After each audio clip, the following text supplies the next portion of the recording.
Welcome to Bright New York Corner Ministry. My name is Cindy Ann Lewis Walcott, and we are studying life lessons from the Holy Bible. You don't have to be religious, these lessons are for holistic living. Today's lesson we're still with the law, and it's about how to treat strangers. I thought we should go through this one because I think it's necessary to explore it a bit. So we're going to study this in Exodus chapter 23, verse 9. And I will read it to you.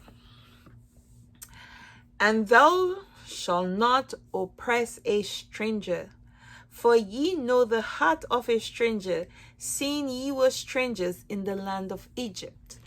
Now, the law and Moses and God is telling this thing to the Israelites. He's saying, when you were in Egypt, you know what it was like being a stranger. You've been called an alien.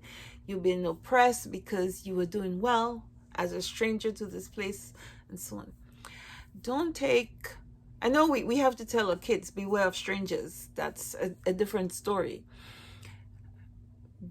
Don't take somebody into your home, or because somebody's a stranger in the place and so on. Don't oppress them. Don't harass them. Don't ill-treat them, especially if they're trying to do right by everybody. Don't look at them and because they don't look like you, they have a different skin tone, a different kind of hair, or nose or whatever that's different to yours, or what's around you, or what you're accustomed to, because you don't know them. Don't ill-treat them, because the situations can turn around. People usually say, in my great grandparents, the world is round, it spins, so you don't know where you're gonna land. Because you might end up being a stranger somewhere else. And in this case, the Israelites were strangers in Egypt, and they got treated a certain way, in a boring way, that God don't want them to reciprocate. He doesn't want them to behave with a stranger how the Egyptians behaved with them. So he's asking them not to ill-treat or oppress strangers. I heard stories, and in discussing this before with a friend, she told me a story about a person who came into a neighborhood, a stranger, and came into the neighborhood and was nice to everybody. And anyway, it was a criminal who did lots of horrible things to the people in the neighborhood. They're not saying make a stranger your bosom buddy, because this particular person she told me about came into the neighborhood, befriended people, had kids come into his house, and he abused them. It's not asking you here to make a stranger your bosom buddy. The Bible is just asking you not to oppress them.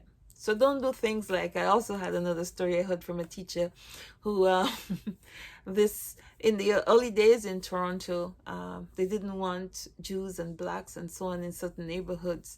So this Jewish fellow bought a house in an upscale neighborhood because he had the money to do it. And what the people used to do, they had their dogs go over to his property to use the toilet every day.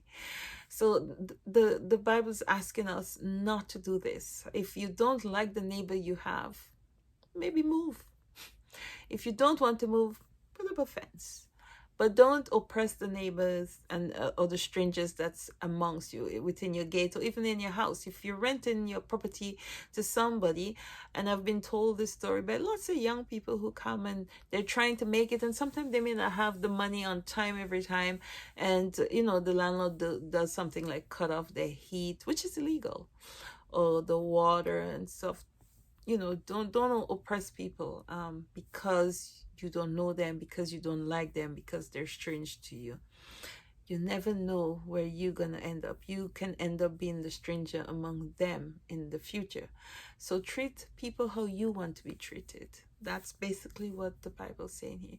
Treat people in a way that makes you and I feel comfortable no matter where we are. Because when we are among strangers, we will feel at home knowing that we treat strangers in this way, that we accept them Okay, so I'm not saying don't beware of strangers. Remember, I'm saying don't abuse and oppress strangers or people just because you don't know them. I hope you understand this lesson. If not, go back and read the laws. They're here and it probably might help you better. I see that it's very straightforward, so I don't know if you would take a different view on this. You may have something to add. Please feel free to make a comment in the comment section down below. Take good care. Remember to like, share, and subscribe. Have a beautiful day now. Bye-bye.